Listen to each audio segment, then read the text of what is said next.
The Kansas City Chiefs capped off a thrilling Week 11 Sunday in the NFL with a come-from-behind victory over the division rival Las Vegas Raiders. Reigning Super Bowl MVP Patrick Mahomes connected with his favorite target, Travis Kelce, in the end zone with 28 seconds to go in the primetime matchup. That touchdown put the Chiefs ahead 35-31, and they didn't look back. The Chiefs avenged their loss to the Raiders from earlier this season and maintained their lead in the AFC West. Meanwhile, the Raiders sit in second place. To break this game down and all the Week 11 highlights, let's bring in Will Brinson. He's a senior NFL writer for CBS Sports. Will, good to see you. So take us inside the final few minutes of the fourth quarter. How did the Chiefs pull off this road win, and how important was the victory? It was a huge victory, guys. I mean, the Kansas City Chiefs probably locked up the AFC West with this win over the Raiders. They had obviously, of course, lost to the Raiders earlier in the season, and it's one of those things where you shouldn't be surprised when Patrick Mahomes leads the Chiefs down for a game-winning touchdown at any point. The only surprising thing was that the Raiders decided not to cover Travis Kelce on the final play, and that Patrick Mahomes did it so quickly. It's truly remarkable just how good of a player he is. And he still hadn't unlocked his full potential. Honestly, I think because the Chiefs sort of did what we expect them to do in terms of producing a ton of points and playing, Patrick Mahomes playing really well. To me, the story is, it might even be that Derek Carr how good Derek Carr has been this season. And while I'm not, the world's most noted Derek Carr enthusiast, I got to give him his props here. He and John Gruden has been an awesome play caller, and he's developed Derek Carr to the point where Carr is taking shots down the field and hanging with the Chiefs. And when you see this sort of offensive matchup between these two squads, it tells you this is a possible playoff rematch, or you can get a rubber match in the playoffs. Right now, the Chiefs would be the 2 seed, the Raiders would be the 7 seed. I don't think the Chiefs want that. The Raiders sort of give them a lot of trouble in terms of what they're able to do offensively, and they were able to slow down the Chiefs defensively some, which is something not many teams can say. But certainly, Kansas City on track to potentially defend the Super Bowl title, and Patrick Mahomes now probably has passed Russell Wilson as the favorite for the MVP in 2020. All right, so follow me with my stream of consciousness question. The Chiefs, as we were talking about, are competing with the Pittsburgh Steelers for the top seed in the AFC. The Steelers are undefeated at 10-0, while the New York Jets are trending in the exact opposite direction. They remain winless, 0-10. My question to you, who's more likely to keep their streak going? Yeah, it's a good one. And I would say, with the Chiefs competing with the Steelers. No, that was a great, that segue was perfect.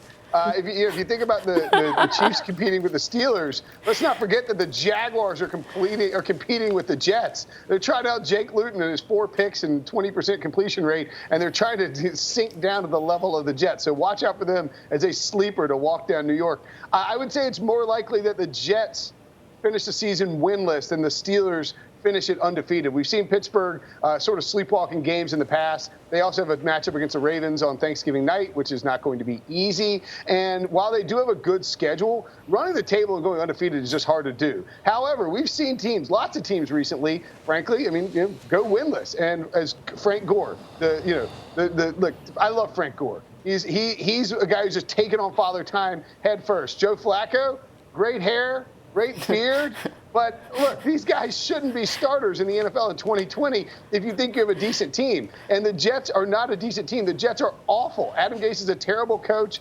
My feeling is that they're keeping him around just so they can go winless and lock up Trevor Lawrence with the number 1 overall pick. I think the Jets are probably likely to go 0-16. I'm sure they'll find a way to steal a win at some point, but I think they're more likely to go 0-16 than the Steelers are 16-0. All right, let me ask you about this. Quarterback Taysom Hill won his first career start with the New Orleans Saints yesterday. What did you like? And what did you see in the win over the Falcons? And can he carry his team into the playoffs if Drew Brees remains injured? Yeah, so Sean Payton now 6-0 when starting his backup quarterback the last 2 years. A real testament to how good of an offensive coach he is. I don't know that he necessarily gets his due somehow. I mean, for whatever reason, Payton isn't always mentioned as one of the truly elite coaches, but he's one of the best offensive minds that we've really ever seen in the NFL. I think Taysom Hill surprised, frankly. He Some of his yardage is sort of garbage. Like he had an arm punt that Emmanuel Sanders caught. I mean, literally, it landed like if you watch the next gen stats, it looks like it drops straight down and just dies like a duck shot. Just a duck just dropping out of the sky. But I do think that he played well at certain points. He didn't make any mistakes in the passing game per se, and he ran the ball effectively. And this is a Saints team that this happened last year, guys. I mean, Drew Brees went out with a thumb injury. Teddy Bridgewater came in. They got conservative on offense, and the defense started to gel around that time. It's happening again. The defense looks like it's starting to become an elite unit once more. They weren't great throughout the early part of the season, but with Taysom Hill, they also have Jameis Winston in the garage as well if they need to pull him out, and a great defense, Alvin Kamara and Michael Thomas. There's no reason to think that they're going to fall apart over the next few weeks while Drew Brees manages to get healthy. I think they should be conservative with Drew Brees and let him take his time to come back. This isn't a thumb injury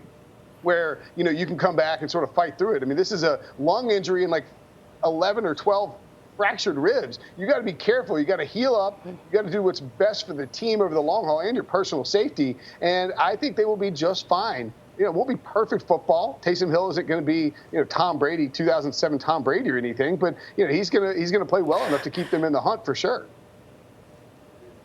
The Tennessee Titans and the Indianapolis Colts are tied at the top of the AFC South Division after their respective overtime victories. What do these signature wins tell us about each team?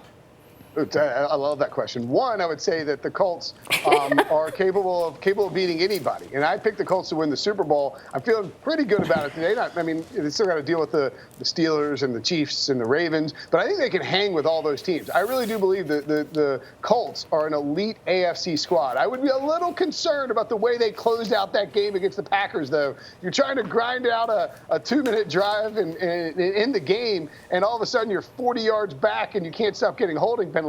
That's a bit of a concern. You can't be doing that. But Jonathan Taylor ran really well for them, the rookie out of Wisconsin. He'd been struggling. He'd been benched, didn't get the start. Nyheim Hines did. And if Taylor starts to come on strong and is an effective runner, then that changes the dynamic of this team, and I think it really raises their floor. As for the Titans, Derrick Henry became just the third guy in the last 30 years to have 2 overtime touchdowns, joining Jerome Bettis, who had 1 receiving and 1 rushing, and then Mike Brown for the 2001 Cleveland Browns, I believe, who had 2 interception returns in overtime in the same season, which is just crazy. But Derrick Henry now, with these 2 walk-off touchdowns, you start to see him really come on strong. And you look at the stats from November to December for him as a player the last 3 years. This is when he gets going, and you get in the thick of the season, the thick of the playoff race, and he just starts getting stronger and stronger, running downhill. And the way that the Titans won this game I thought was interesting, because they typically, when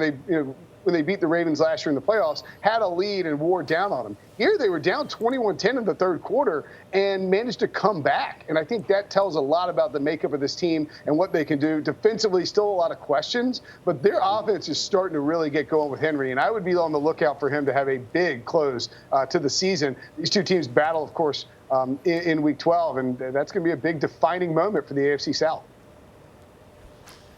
Will, it's always great having you. You give me just enough so I don't completely humiliate myself when having conversations about football with my friends here in Philly. And it's Philly, so it's a football town. We really appreciate it, Will. Thank you. Hey, you got it anytime, guys. And at least we didn't get to talk about the Eagles. I know, please. I was hoping there wasn't a question.